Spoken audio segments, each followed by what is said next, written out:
My name is Jonathan Mealy, and when I woke up this morning, I was saddened to see that Carol Channing had passed away. That brought back a flood of memories for me. I had the opportunity to work with Carol. We did probably close to 400 shows together. And the show was a Broadway show called Lorelei. There's so many memories. One time I went on for an understudy role. He and Bob Fitch, who is very well known in the Broadway world, did this number with Carol. And it's called Mamie is Mimi. And I got to do that once. And so it was Carol and Bob and myself got to sing and dance. It was really a great occasion. And when that was over at the end of the show, I got to stand in the first line with all of the principals.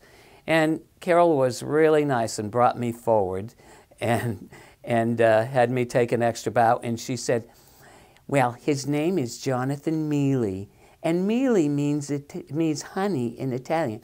And that's just what he's full of, honey. Anyway, so it was a wonderful moment for me, and she was very gracious to do that. During the show, every single show, 8 shows a week, there was a period of time when she was off stage, and each night before we had a crossover together, I was her ballet bar. She would put her leg up on my shoulder and take my arms and stretch. And so we probably did a 2, 3, 4-minute stretch every time, both legs. And it was a special moment that we had every day together, every show. And so I didn't realize this until this morning. I realized, but I had forgotten about this picture. And it's a picture of myself with Carol and 2 other people.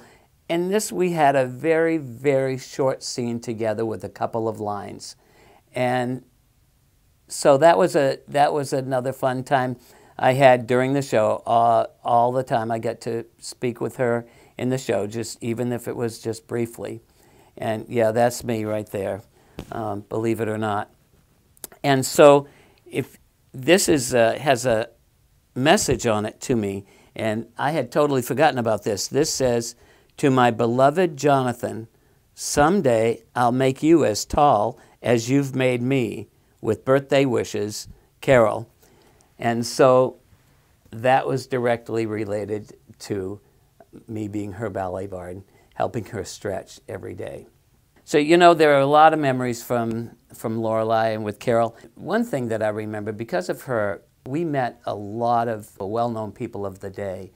George Burns, Jack Benny, writers Julie Stein, Betty Comden, Adolph Green, Dodie Goodman was in the show with us. And when I say us, Linda and I were in the show together. Linda was a swing dancer. At least on one occasion, she went on for my partner. And that probably wasn't a good idea. There was one scene after we danced, we had to sit down, and our heads were down, and she was on my lap like this.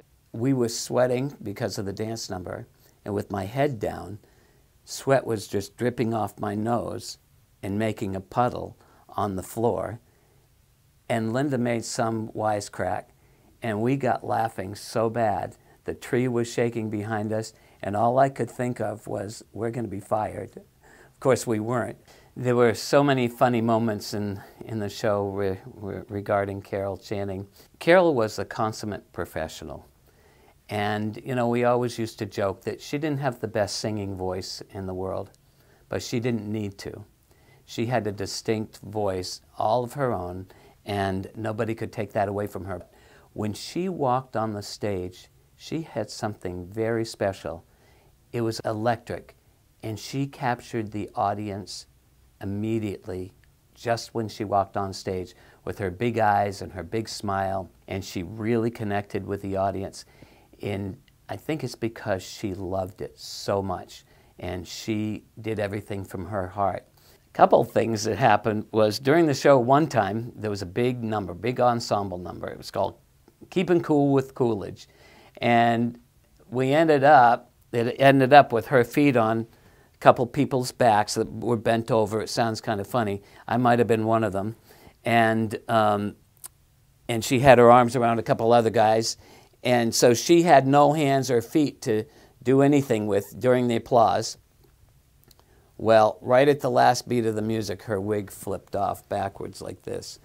And big applause, big laughs, and so I don't even know if she knew it happened. She probably did. But one of the ensemble ladies, she just broke the pose and came and just jammed her wig back on. And people laughed even more. So that was really, really funny because she's always perfect. And to have something like that to happen, that was very unusual. But I think she took that in good humor. Another thing is, every night when we were on the road and on Broadway, she would give a curtain speech. And it would start like, I can't remember it all because it went on, but, and we were all on stage after we bowed and so forth. And she'd go, "You dear, dear people of Oklahoma City and environs." And that's how it started.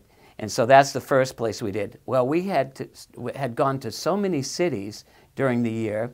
One time she said, "You dear, dear people of," where are we? And of course that made the audience melt and laugh, and we all laughed. And so she doesn't miss a beat, and things like that she can cover immediately. She was the consummate professional, and anyone that worked with her could learn a great deal about theater and performing from her.